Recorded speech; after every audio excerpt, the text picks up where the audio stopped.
2016 is going to be a year that we are not going to forget in a long, long time.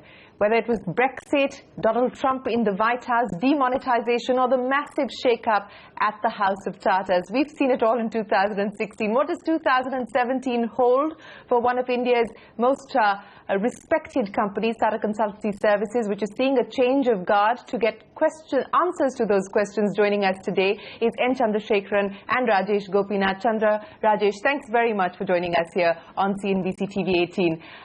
Chandra, I'm not going to ask you about Tata Sons. I am going to talk to you about TCS. We're here at NASSCOM, which has really been your home for the last several decades now.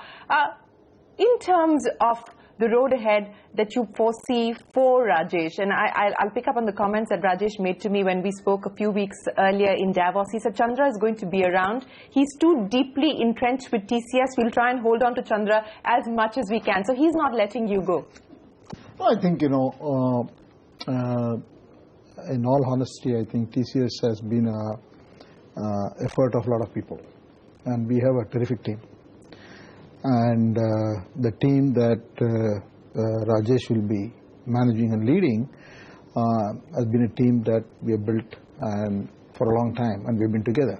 So if you look at from company's bench perspective, this is one of the strongest teams, and we have people below Rajesh, and each one of them managing anywhere from $1 billion to $5 billion end-to-end, from customers to delivery to what have you.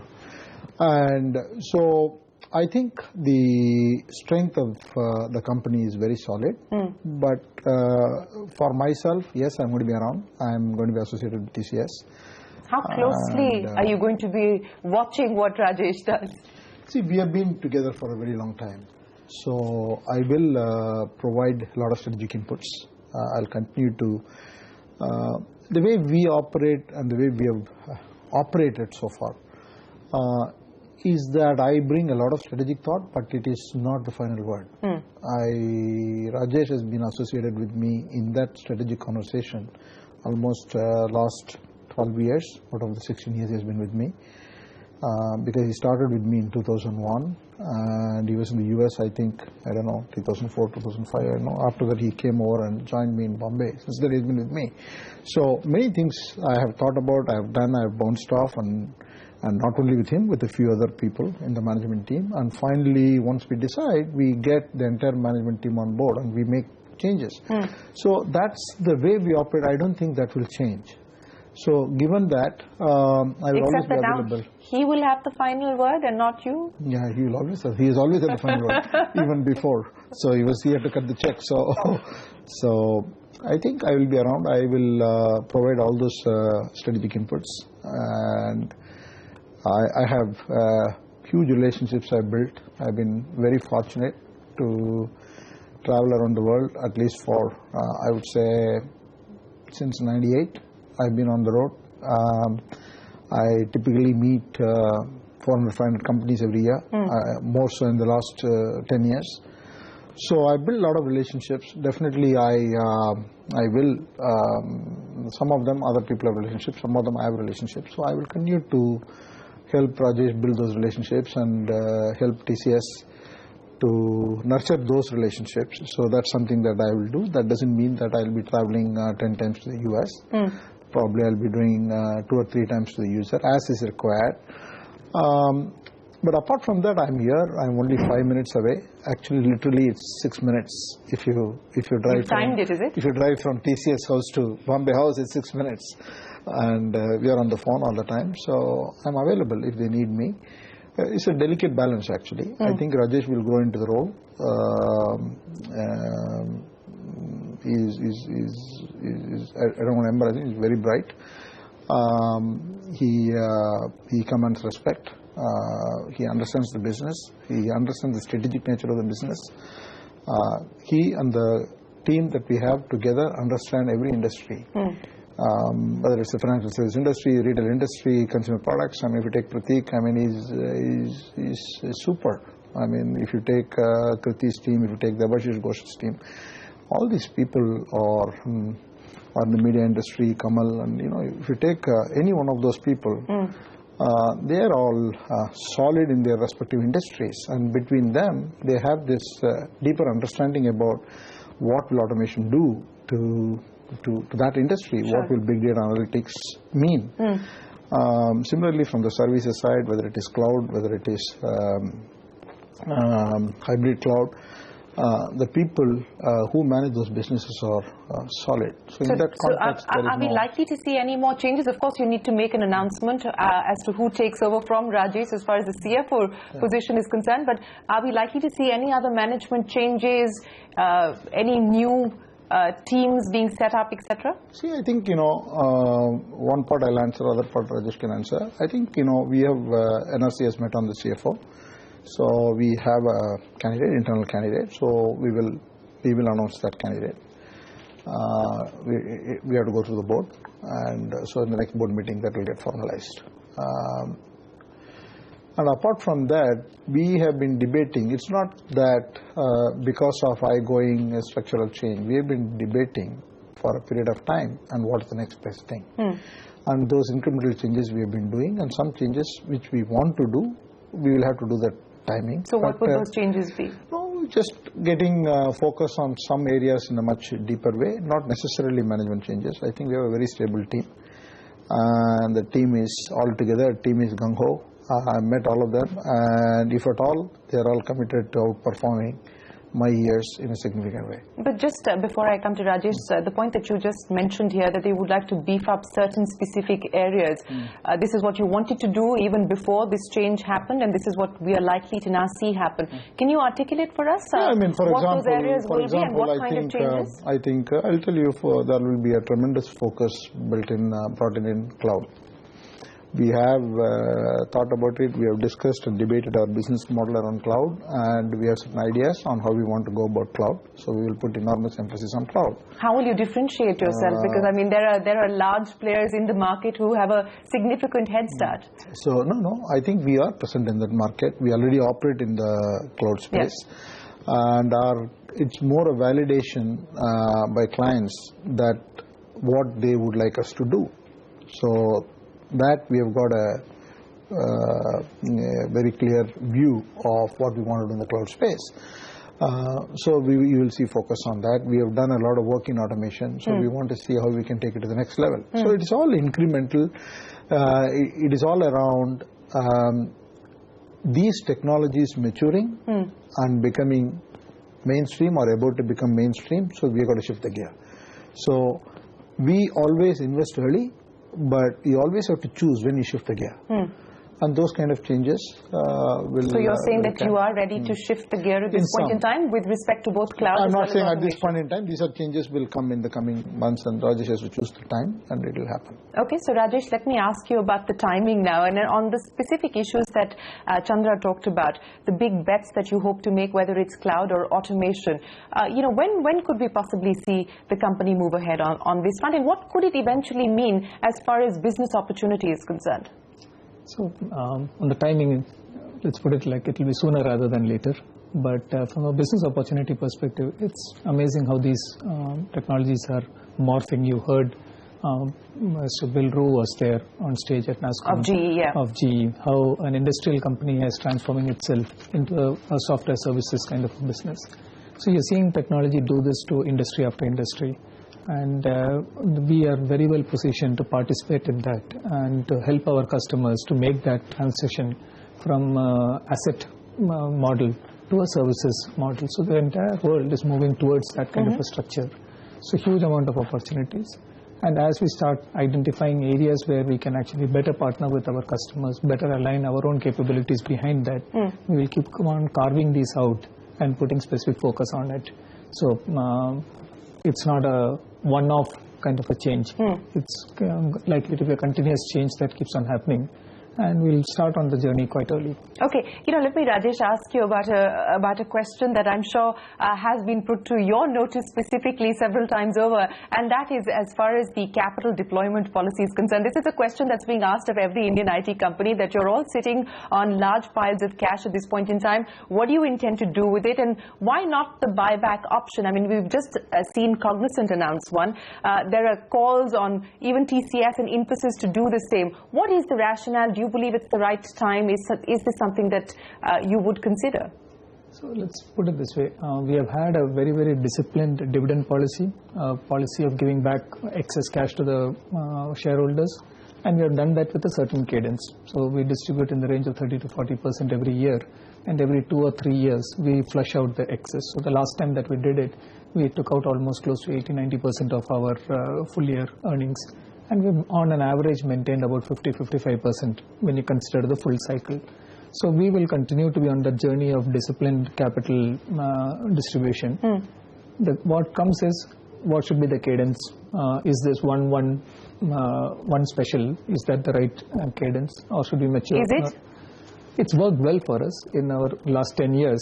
We have done it 3-4 times, and our key investors actually know that. So any cadence works when your stakeholders can anticipate it and you execute on it on a consistent basis.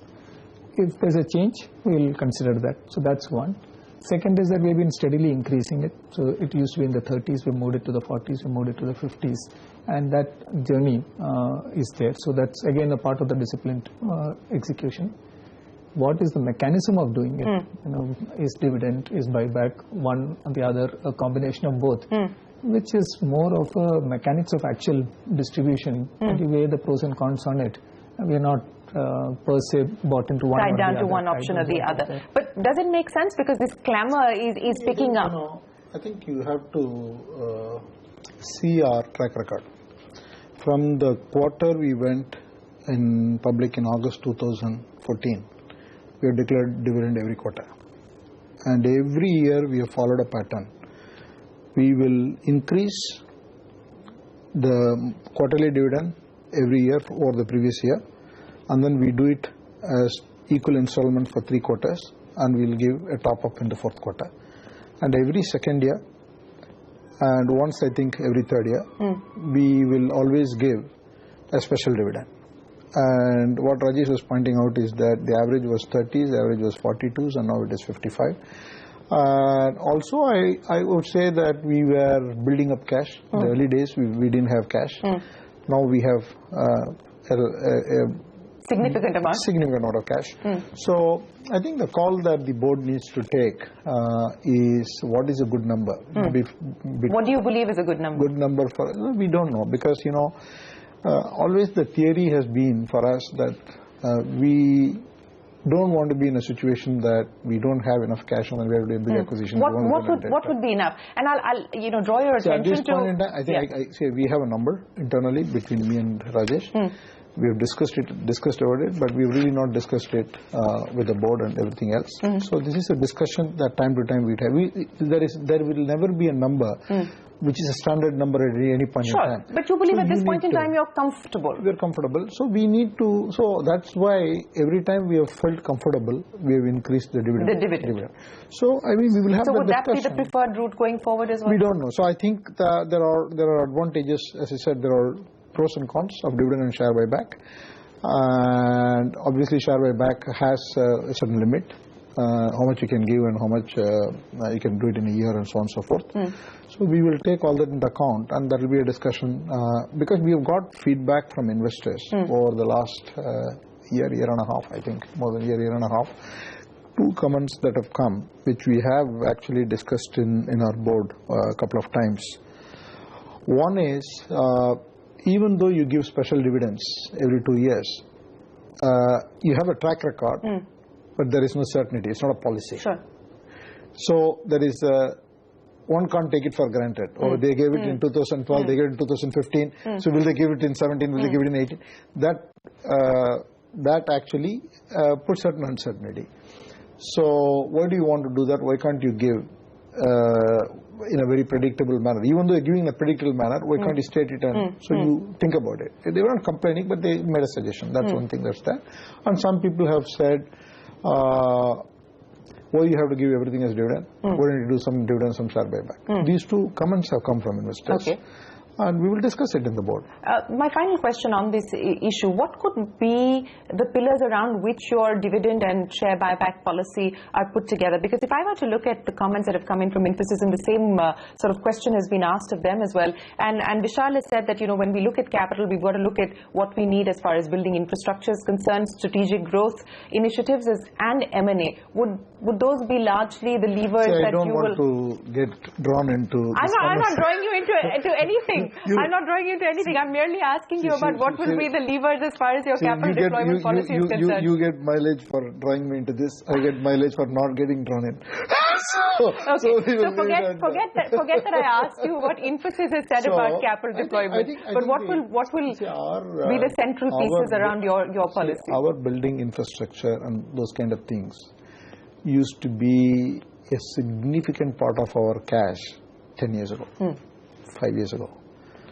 But today, because our cash has increased significantly, the infrastructure investments, though it is a very large and sizable number, it is a very small portion of our cash requirements. So the second thing is primarily M&A.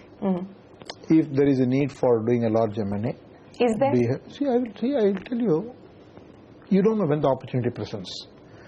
And in our industry, it is always seen as a competitive weapon. Every tech company has a large cash balance. It's not leave us alone. Not only Indian companies, you take every company internationally, tech companies have got a large pile of cash, because we don't know in this market, suddenly something shows up and we want to invest in the business. That has been the story. But again, I would give it to you, and I would agree with those who say that you have to return back a lot of cash to shareholders. I would agree with the view to the extent that we need to decide what is the safe number we should retain. And we can't be infinitely saying, I want to keep growing this. So we have to have a comfort.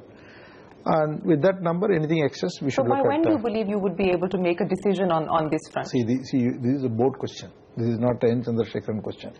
So, when will you take the matter to the board? We have been, this has been discussed in the board a couple of times, and we will discuss it further. And if the board and we all come together and on a particular view, we will do it. It's a board matter. Okay. I'll come back to M&A in just a second. But Rajesh, let me come to you now, because you've been traveling. While Chandra's been here in Bombay House, you've been traveling and meeting investors. What is the sense that you get about what they're telling you about the business climate? Because if I were to pick up on the commentary that we've heard from NASSCOM today, you know, for the first time in many, many years, I think NASSCOM has finally said, look, we don't know. We don't know what President Trump is going to do, what implications it will have for the Indian IT industry, and hence we're holding back on giving you a guidance just yet. What is the sense that you're getting from clients? I think the one common theme coming from all customers is that there is a very steady and ongoing technology investment agenda that almost every single client across industries is pursuing. So they are, if you look at any area in any industry, the one single thing that they want to invest in is technology. I think you need to take what NASSCOM has said in perspective. They have stayed away from quantifying it, saying that it's a difficult one to quantify currently. But directionally, I don't think there is any doubt that the demand side of it continues to be significantly strong. And that demand is coming across a very wide spectrum of industries. And that's the same message that we have been getting when we're meeting customers across both Europe and US. There's a very strong underlying demand. But are people holding back, especially on the large deals at this point in time, because they don't know what changes may or may not happen with H1B, what President Trump may or may not do, at least as far as the US is concerned? Any hold back at this point? It's not hold back. In technology industry, we go through evolutions and life cycles. So at the early part of life cycle of any new technology adoption, which we are in today with a variety of technologies, deal sizes are typically smaller as clients are actually experimenting a lot more. And as you go through the maturity cycle of that period, the deal sizes tend to become larger and more efficiency focused. So here it is more a reflection of the life cycle of the change that we are in, rather than a structural shift from A to B. So we'll go through this and we'll, so that's where we are rather than any other reflection.